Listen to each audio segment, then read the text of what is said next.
দেশি বিদেশি চাপে চরম বেকায়দায় পড়েছে ডক্টর ইউনূসের সরকার। একদিকে বিএনপির সাথে আওয়ামী লীগ, আরেকদিকে জামাত ইসলামের সাথে অন্যান্য দলগুলো। রাজনৈতিক সমীকরণ এখন চরম ঘোলাটে অবস্থায় পড়েছে। নতুন কৌশলে মাঠে নামতে যাচ্ছে আওয়ামী লীগ। সকল ধরনের সংস্কার বাদ দিয়ে ডক্টর ইউনূসের সরকার এখন নির্বাচনের ট্রেনে উঠে পড়েছে।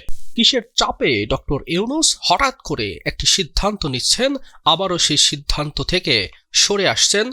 গত বৃহস্পতিবারে টাইম ম্যাগাজিনকে দেওয়া এক সাক্ষাৎকারে ডক্টর ইউনূস বলেন, আওয়ামী লীগকে বিচারের পরেই নির্বাচনে স্বাগত জানানো হবে।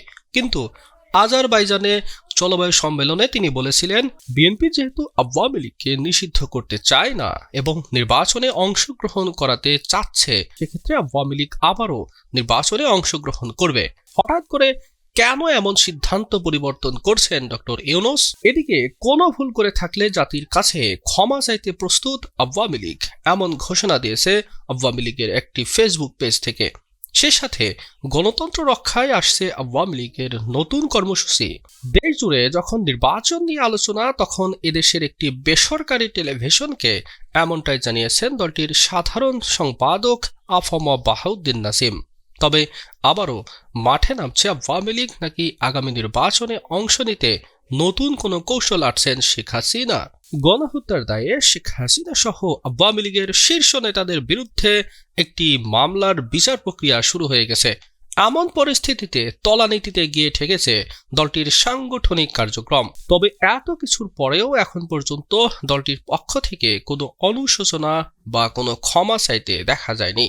এরই মধ্যে শেখ হাসিনা একাধিক ফোনালাপ ফাঁস করেছে এবং সেখানে গণহত্যার দায়ে তিনি কোনো ভুল স্বীকার বা কোনো অনুশোচনা করেননি। উল্টো নেতাকর্মীদের খেপিয়ে দিয়ে উস্কানিমূলক আলোচনা করতে শোনা গেছে তাকে।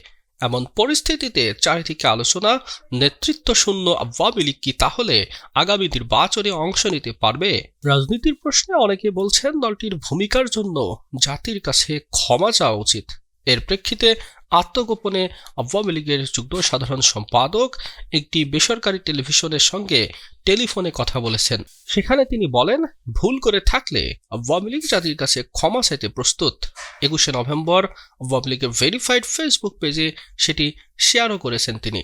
বাহাউদ্দিন নাসিম বলেন, প্রকৃতপক্ষে আমরা যদি ভুল করে থাকি অথবা অন্যায় করি, সেক্ষেত্রে জাতির কাছে ক্ষমা চাইতে কোনো আপত্তি নেই। এদিকে নির্বাচন সামনে রেখে আওয়ামী লীগের এমন মনোভাব যদি ষড়যন্ত্র হয়, তবে তা গ্রহণ করবে না জনগণ, এমন মন্তব্য করছেন রাজনৈতিক বিশ্লেষকরা। অন্যদিকে স্বৈরাচারী আখ্যা পাওয়া আওয়ামী লীগকে প্রতিহত করতে কঠোর হুঁশিয়ারি দিয়ে রেখেছে বৈষম্য বিরোধী ছাত্র আন্দোলন। টাইম ম্যাগাজিনকে দেওয়া এক সাক্ষাৎকারে ডক্টর মোহাম্মদ ইউনূস বলেন, জুলাই আগস্টে ছাত্র আন্দোলনে হতাহতের ঘটনায় জড়িত আওয়ামী লীগ এবং তাদের সহযোগীদের প্রত্যেকের বিচার নিশ্চিত করা হবে। যারা যারা হত্যা এবং নির্যাতনের সাথে জড়িত তাদেরকে জবাবদিহিতার আওতায় নিয়ে আসা হবে। বিচারে অপরাধী প্রমাণিত না হলে তারা নির্বাচনে অংশগ্রহণের অধিকার পাবে।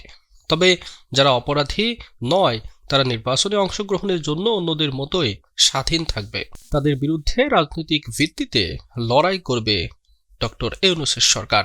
রাষ্ট্রের প্রতিষ্ঠানগুলো এমনভাবে পুনর্গঠন করা হবে যাতে স্বৈরাচার আর কখনো দেশে ফেরত আসতে না পারে। প্রধান উপদেষ্টা বলেন, হাসিনা শুধু ভারতেই আশ্রয় নিয়েছেন তা নয়, সবচেয়ে খারাপ বিষয় হলো তিনি যে কথা বলেছেন এটা আমাদের জন্য অনেক সমস্যার কারণ হয়ে দাঁড়িয়েছে। তিনি ভারতে বসে সরকারের উপদেষ্টাদের বিরুদ্ধে অপপ্রচার চালিয়ে যাচ্ছেন, যার ফলে সহিংসতার জন্য শেখ হাসিনার বিরুদ্ধে দায়ের করা মামলার প্রেক্ষিতে তিনি শেখ হাসিনাকে বাংলাদেশে ফেরত চেয়েছেন। যদিও কেউ বিশ্বাস করে না যে ভারতের প্রধানমন্ত্রী নরেন্দ্র মোদী তাতে খুব একটা রাজি হবেন।